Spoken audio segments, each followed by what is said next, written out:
I think like most people, I was shocked at the testimony in the Fani Willis disqualification hearing because I wasn't really sure what they would find. I couldn't imagine there being something worse than the conflict of interest itself, which is pretty bad. I started listening really good when I heard her say that Nathan Wade was a Southern gentleman and her not so much. And then she was talking about keeping cash in her house. It's not that the topic makes me clutch pearls or anything, but she was just talking too much. She just couldn't help herself. I was really shocked that his salary was $654,000 in connection with the Trump election case since 2022. And that's a lot of hours. I don't know how you would even sleep if you had all the hours that would add up to that, I think. This is Ashley Merchant. She and her husband have a law firm in Marietta, Georgia. She has defended criminals on death row, and she even argued a case before the Supreme Court, according to her own bio online. She's the defense attorney for Trump co-defendant Michael Roman. In her bombshell court filing that took the world by surprise, she attached invoices submitted by Nathan Wade to Fulton County. For a White House visit, he billed $2,000 at $250 an hour. Same thing when he met with a White House official in Athens, Georgia. Never mind the fact that it seems like nobody's really investigating the fact that a county prosecutor went to the White House for a meeting about a RICO conspiracy case involving the current president's political rival. So his hourly rate was $250. Let's take the $654,000 and divide it by $250. We'll get the amount of total hours, which is 1,616 hours. Divide that by, let's say, 8 hours a day, which is a lot of work, and you get 327 days since 2022 of billable time, which means he would have had to have worked every single day for almost a year, 8 hours a day, including almost every weekend, to receive that amount of compensation. I looked this up. The Attorney General of the United States only makes about $220,000 a year. For those of you who haven't really been following it, basically these two took a lot of trips together, including a cruise to California, to Aruba, and he was paying for that. And then she claimed that she was paying him cash, but they don't have any receipts. He doesn't show that he received the cash. She doesn't show where she got the cash. So she received gifts and a material benefit for hiring him. Now I'm going to cut to the chase. There's one whistleblower already who talked to the Washington Free Beacon, which I've covered here in a separate video.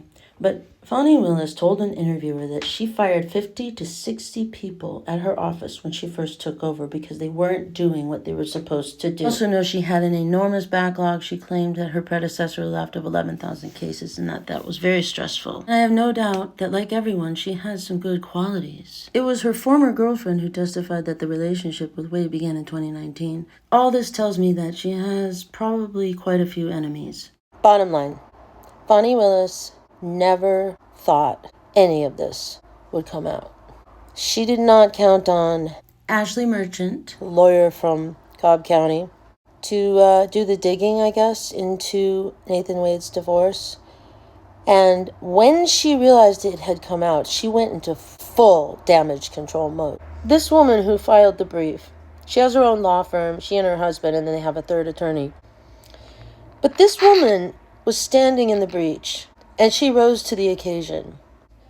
She followed her instincts, and that's why I'm making this video, because every single person is going to have the opportunity to decide what they are going to do and if they are going to take a stand and how they are going to do that. And I guarantee you there will be many people who will make a difference, whether known or unknown, and that can change timelines. My friends, I want to say one more thing about this case before I go. I can see that Fani Willis is a very interesting person. Her father is an ex-Black Panther, and he was also an attorney who took her to court with him. He also testified. We heard a lot of things about her and her family that probably she would have rather had us not hear. What I'm trying to say is everyone has good qualities and negative qualities. And I think that the misinformation and the media lies and the way they frame race and the way they frame police shootings has caused so much damage to our country because it's not allowing us to reach our full potential and we get clogged up with all of these horrible cases where black men are already afraid that they're going to be killed. And then it just turns into a self-fulfilling prophecy. Not every time, but, often that could be the case. I just really look forward to the day when people who start out with their hopes and dreams, she said she never wanted to do anything else but be a prosecutor, where people can pursue that and not struggle so much, not be so stressed out, not have to fight everything when they're in office, And in a way, she has something in common with Trump. And one more thing, I did see that Jim Jordan in the House of Representatives sent her a subpoena asking about Nathan's meetings with the White House, and she responded by saying that he lacked a basic understanding of the law and that he was interfering in an ongoing criminal investigation.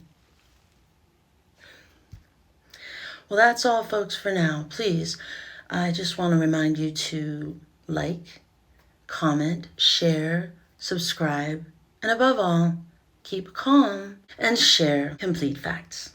Bye-bye.